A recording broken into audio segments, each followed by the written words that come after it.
Hey, how's it going, everybody? Today's episode is going to be about the concept of revenge for hire companies and the psychological effects that can have on a person if a person is affected by that. There legitimately are companies that do that. Um, Unfortunately, they claim they walk a gray area.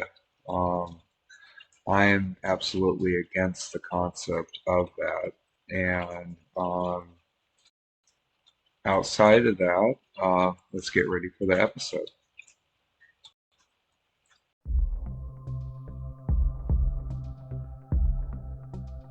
In our hyperconnected world where every action can be instantly broadcasted and scrutinized, the concept of revenge for hire emerges, where individuals or companies are paid to launch digital attacks.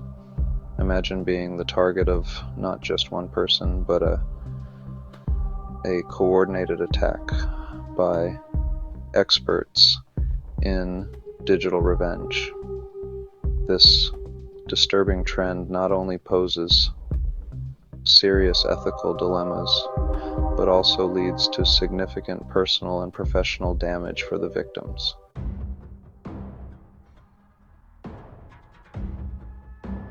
Digital revenge, a term once relegated to the plots of science fiction, is now a disconcerting reality. As we navigate through our digital day-to-day lives, the shadows cast by our digital footprints grow longer, harboring entities that offer vengeance as a service. These services, known colloquially as revenge for hire, promise to deliver justice to those who feel wronged. But what kind of justice is delivered through anonymous, potentially harmful acts? The implications of such services are vast and complex, touching on issues of legality, morality, and personal security.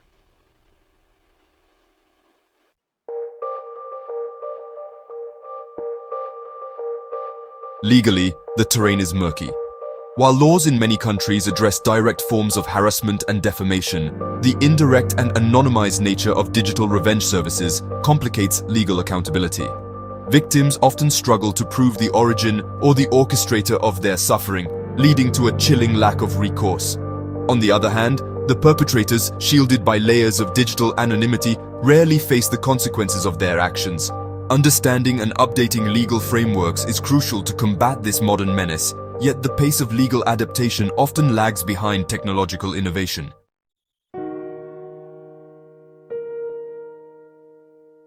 The psychological toll on victims of digital revenge is profound.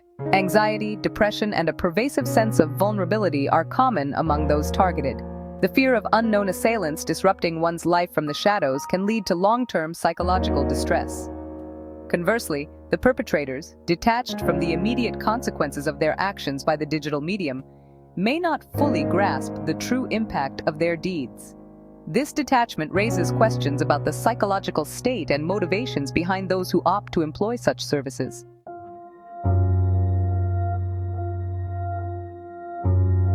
The ethics of digital revenge are inherently troubling. At its core, the concept challenges our traditional notions of justice and retribution. Is it ever morally justifiable to cause harm even to those who may have wronged us? This question becomes even more complex when mediated through anonymous digital services. The societal impact is equally profound. Such practices erode trust within communities and can lead to a normalization of vindictive behavior. This cultural shift could potentially reverse centuries of moral and ethical progress in how we handle conflict and injustice.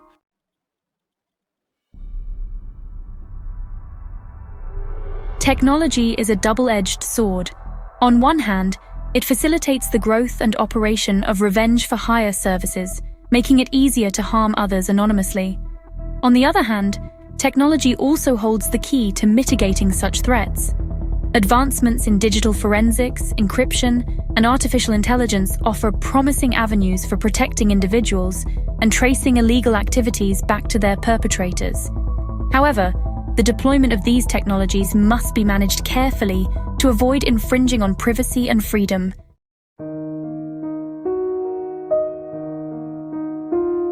Consider the case of Emily, a victim of a digital revenge campaign after a bitter breakup.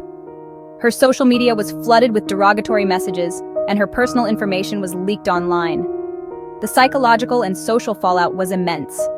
On the flip side, interviews with operators of these revenge services often reveal a disturbing detachment from the consequences of their actions. They view their services as a simple business transaction, ignoring the ethical implications and the real-world impact on victims' lives.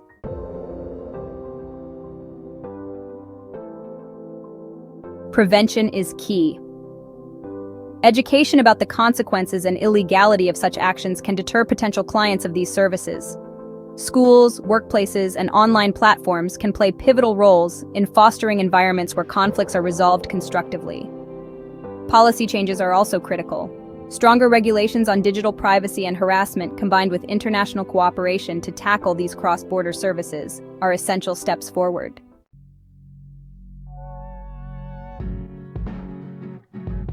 As we conclude, it's clear that revenge for hire presents a complex challenge that intersects technology, law, and ethics. Looking forward, it's imperative that we continue to evolve our legal and ethical frameworks to keep pace with technological advancements.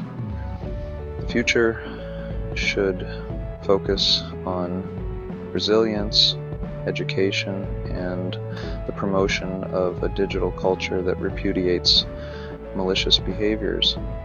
Only through collective effort can we hope to combat the dark sides of digital interaction and foster a safer, more respectful online world. In sum, while the shadows of digital revenge grow, so too does our capacity to illuminate and address them. As we delve deeper into the future of digital ethics, it becomes clear that the path is not just paved with challenges, but also with vast opportunities for positive change.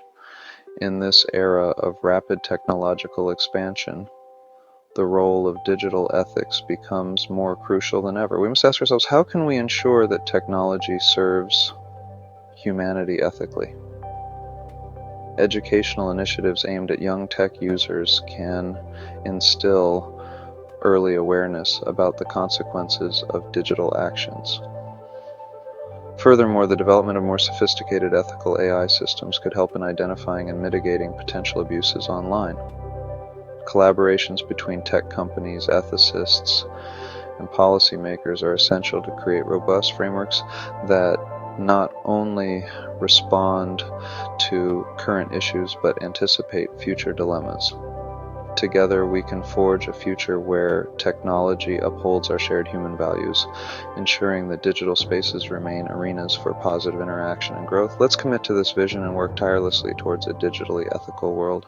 In today's interconnected world, the ripple effects of digital revenge transcend borders, impacting societies globally. As we've seen, digital revenge is not confined to any one region. It is a worldwide issue that calls for international cooperation and understanding. Countries around the globe have reported cases where digital acts of revenge have led to severe personal and social consequences. These incidents can escalate tensions between different cultural and legal frameworks, highlighting the need for a unified global response.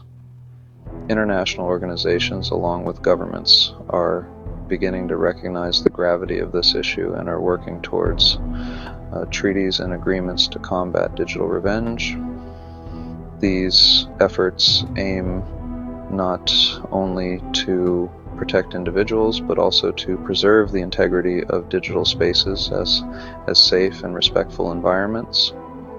By sharing resources, knowledge, and strategies, the global community can enhance its ability to manage and mitigate the effects of digital revenge, paving the way for a more harmonious international digital landscape.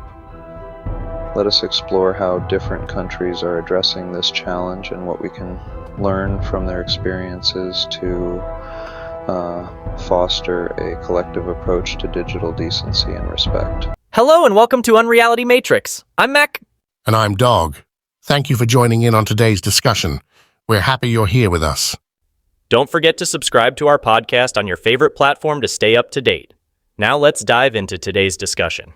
Harassment in cyberspace has morphed into a complex beast. It's not just about sending angry emails anymore. Now, we have what's called revenge outsourcing, where grudges go digital and get dangerous. It's unsettling, really. The idea that someone can anonymously hire another to target individuals for revenge. It's a chilling thought that makes you question the safety and ethics of our online world. Well, you see, it does open up a Pandora's box of sorts. On one hand, the digital landscape offers unparalleled opportunities for freedom of expression, innovation, and connection. On the other, it's this very openness that can be exploited. Exactly, and the legal system is scrambling to catch up with these nefarious activities. It's like trying to herd cats. Every step forward in digital law enforcement seems to be met with a new evasion tactic or loophole. But there's a silver lining, isn't there? For starters, awareness is growing.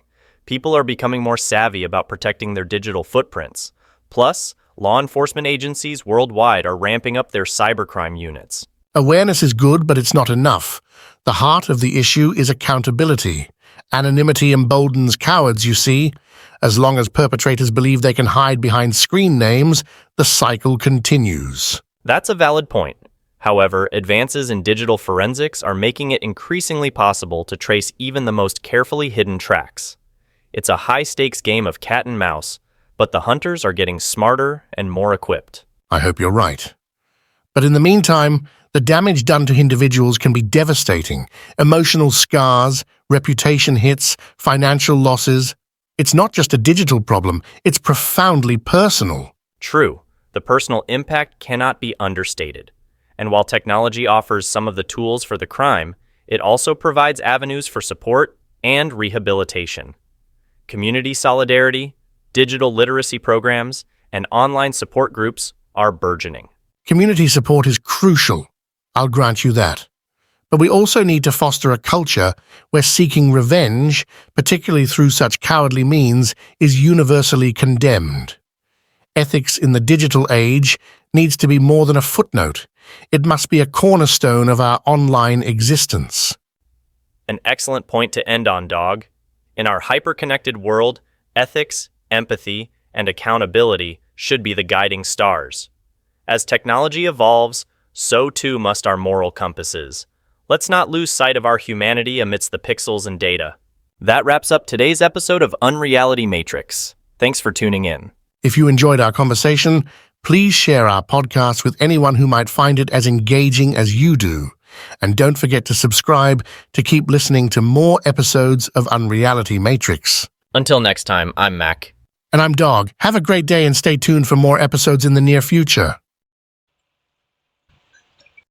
Well, I hope everybody felt that this was an engaging video and maybe you learned something that you didn't know before.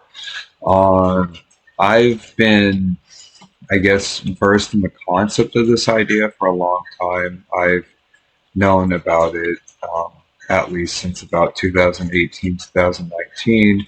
I don't like the practice whatsoever. These are my opinions on the subject. I don't think that people should do that. I think they can do a major psychological toll on people. Plus, at the end of the day, why would somebody think that like doing something like this is just like a business transaction? But let me know your views, your thoughts on the topic of today.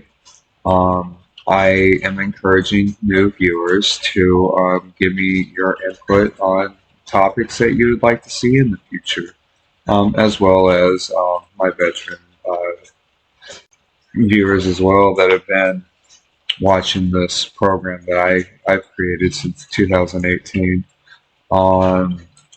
I enjoy making these videos. I hope you guys enjoy watching them. Please feel free to share your opinions, leave comments, like, share, and subscribe. It does help with the algorithm and to grow the channel. Thank you for watching the episode today, and have a great day or night, depending on what time you're watching this.